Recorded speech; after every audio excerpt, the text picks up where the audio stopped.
Саламатсыңарбы, урматтуу окуучулар. Биз кезектеги онлайн сабагыбызды баштайбыз. Силер онлайн сабактарды буга чейинкисин көргүңүздөр келсе, анда YouTube каналыбыздан математика сабактары деген каналдан көрө аласыздар. Биз бүгүн сабакты баштоодон мурун төмөндөгүдөй логикалык суроо менен улантсак.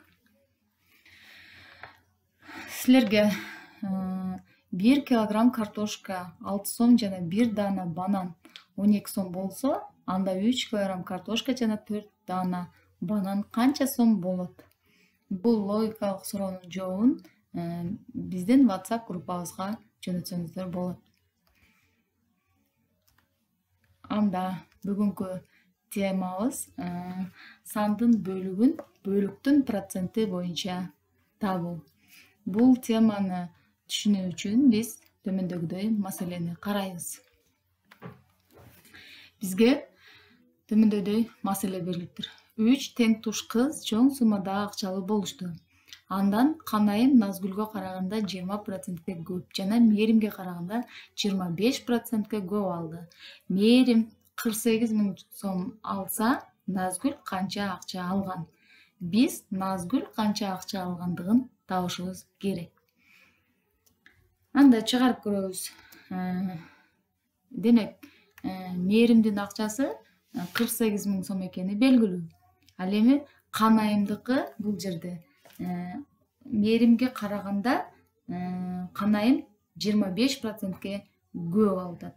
Андан 25%ке көбөйтсөк, Канайымдын акчасы 60 000 сом болот экен. Эми Назгүл канча сом алды? Биз ушул суроого жооп беришибиз керек.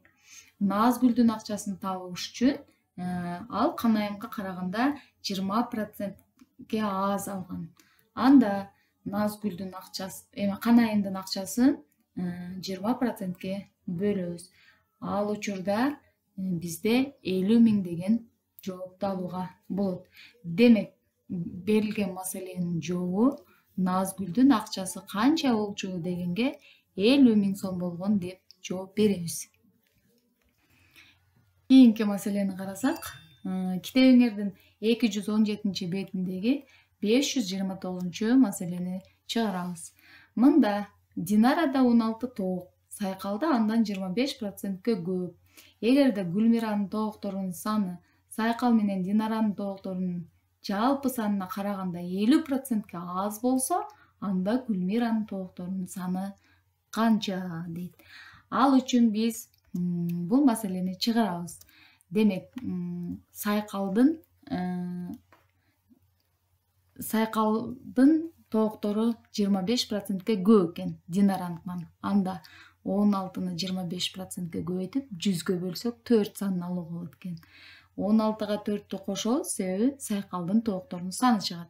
Анда Сайкалдын тооктору 20. Экөөнүкүн кошсок 36 деген сан чыгат. Бул Гүлмиранын тоокторунун санын табыш үчүн экөөнүкүн коштуруп, анын 50%-ын алышыбыз керек эле. Демек, 36-ны 50гө көбөйтүп 100гө бөлсөк, бизде 18 санын алууга болот. Ал эми 36 Сайкал менен Динаранын чогуу тоокторунун саны 36 болсо, 36-тан 18-ти кемитебиз. Кайра эле 18 саны чыгат. Демек, Гүлмиранын тоокторунун саны 18 болору келип чыгат. Кийинки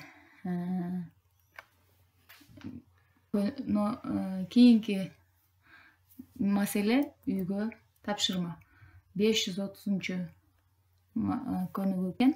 Бул жерде чоң эне 3 түрдүү самса бышырды дейт. Эт менен жасалган самсалар 12, ашкабак менен жасалган самсалар андан 25%га азыраак. Ал эми картошка менен самсалар баардык самсалардын 50%-ын түзгөн. Чоң эне бардыгы болуп канча самса бышырган? Бул маселени үйдөн чыгарып биздин WhatsApp группабызга салсаңыздар болот.